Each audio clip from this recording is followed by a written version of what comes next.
Coming up on this week's JBCN Headline News, updates on the suspected Chinese balloon shot down over the U.S.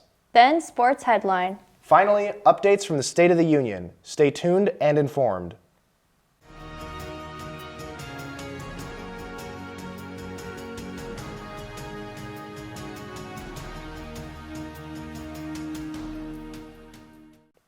I'm Scott Spangler. And I'm Katie Kaluza.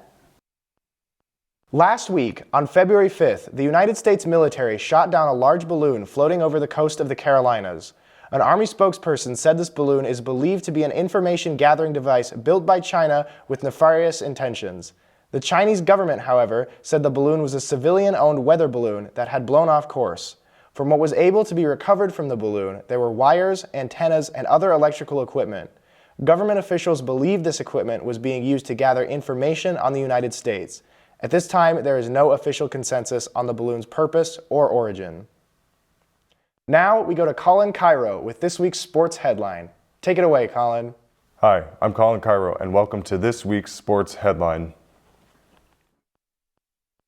This past Tuesday, LeBron James made history within the basketball world by passing Kareem Abdul-Jabbar on the all-time scoring list. With LeBron's 38,390th point, that makes him number one on the all-time scoring list, leaving Kareem Abdul-Jabbar at number 2 with 38,387 points. The Minnesota Wild suffered a 3-2 loss to the Arizona Coyotes. The Wild hope to bounce back as they head to Dallas, Texas to take on the Dallas Stars.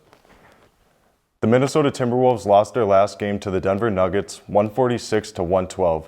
The Timberwolves will look to add to the win column as they head to Utah to take on the Jazz.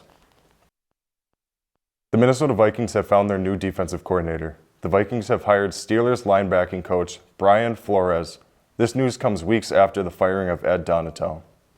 Last week, President Biden gave the State of the Union address. A few highlights from it are updates on unemployment rates. Here's a quote from the address.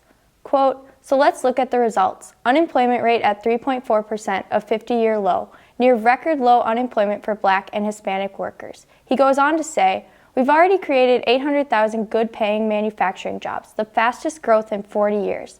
Where is it written that America can't lead the world in manufacturing again?" End quote.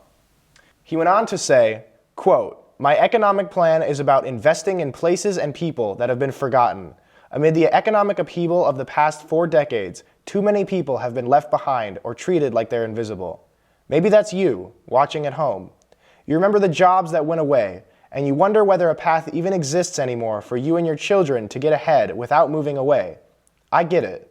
That's why we are building an economy where no one is left behind.